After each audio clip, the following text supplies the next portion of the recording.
les fées. L'enfant dormait, déjà, sous ses rideaux de soie, gazouillait doucement ses rêves pleins de joie, qui font des contes d'or à nos petits amis, qui voltigent légers sur leurs têtes vermeilles, et les oiseaux des nuits ont chanté aux oreilles des enfants endormis. Tout à coup flamboya, devant l'alcôve noire, un palais d'escarboucles aux fines tours d'ivoire, comme Armide ou Merlin en bâtissait jadis, un de ces beaux palais qui ne sont que mensonges, mais dont l'enfant qui dort, le poète qui songe, ont les clés de rubis. Puis ce fut un jardin plein d'enfants, plein de rondes, d'oiseaux, ambassadeurs qui venaient des deux mondes. L'Asie envoyait là son bengali chéri. Un frais sénégali représentait l'Afrique. Un rossignol, l'Europe, et l'écrin d'Amérique donnaient un colibri. Une fée apparut, mais presque imperceptible. Les œillets dépassaient son petit corps flexible. Son char frêle, où brillaient des perles précieuses, allait glissant dans l'air, conduit par deux phalènes.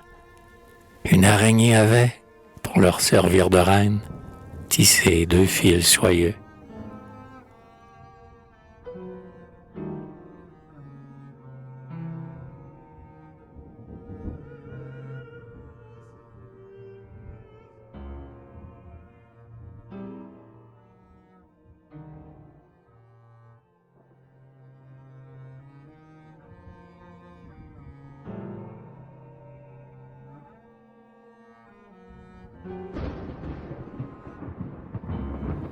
Bonjour, enfant, dit-elle.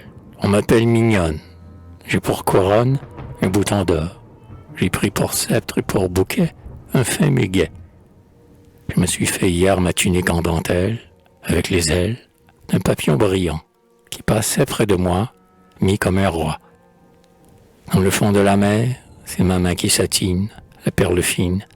Je sors de sa coquille et viens de la lustrer, pourtant parée. Vois encore par mon art les gouttes des rosées, cristallisées. J'en veux faire pour toi des colliers de brillants, tout scintillants. Veux-tu que je te file une robe de fée, comme un trophée? J'ai du fil de la Vierge, et vais tourner encore mon fuseau d'or. Veux-tu que je te mène à la cité fleurie de la féerie? Suis-moi, nous passerons par le pont immortel de l'arc-en-ciel. Un buisson de jasmin s'entr'ouvrit par merveille, une fée en sortit, comme d'une corbeille.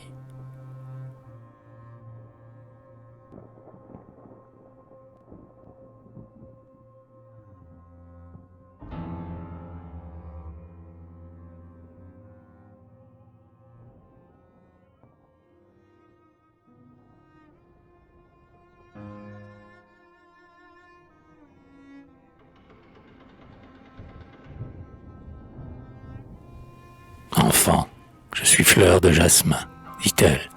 Entre mes sœurs, aucune n'est si blanche que moi. Ma main tient la baguette et la fortune. Au nuage, en voyageant, j'ai pris mon manteau voltigeant et j'ai fait mon ruban d'argent avec un rayon de la lune. Je veille à toute pureté, à la robe de la pervenche, au lac, à sa limpidité. Pour les protéger, je me penche sur l'enfant au regard touchant, sur la marguerite des champs. J'empêche avec soin les méchants d'effeuiller leur couronne blanche. J'accours pour lever le filet. Si la colombe est prise au piège, et les cygnes, couleur du lait, c'est encore moi qui les protège. Mais ce qui me charme le mieux, c'est un nouveau-né gracieux, dont l'âme nous descend des cieux, comme un petit flocon de neige. Je vins, plus vive que les fonds, pour te douer comme une reine, car c'est moi qui suis ta marraine, dans ton berceau que je défends. Toutes les grâces sont écloses. Oh, moi, j'aime les douces choses, j'aime les corbeilles de roses, et j'aime les berceaux d'enfants.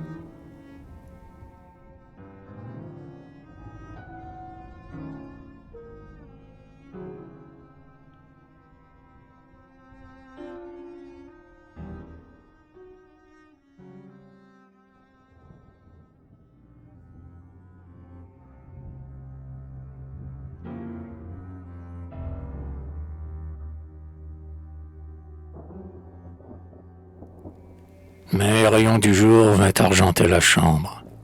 Alors, palais, char, fait au corps de laisser d'ombre, tout se fondit ensemble, et puis s'évanouit.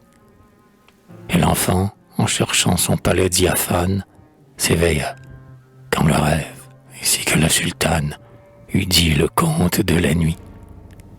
Mais la mère entendit des larmes étouffées. Allez, petit rêveur, il est encore des fées qui chantent au berceau pendant vos premiers ans, qui vous jettent des fleurs, des robes veloutées, des fruits d'or, et vous font des maisons enchantées. Ce sont vos mères, mes enfants. Ce sont là, voyez-vous, les célestes marraines, qui répandent sur vous leurs dons de souveraines, le savoir et les arts, ces talismans humains, leur baguette magique et leur amour de flamme, et vous donnent en jouant des vertus pour votre âme, avec des hochets pour vos mains.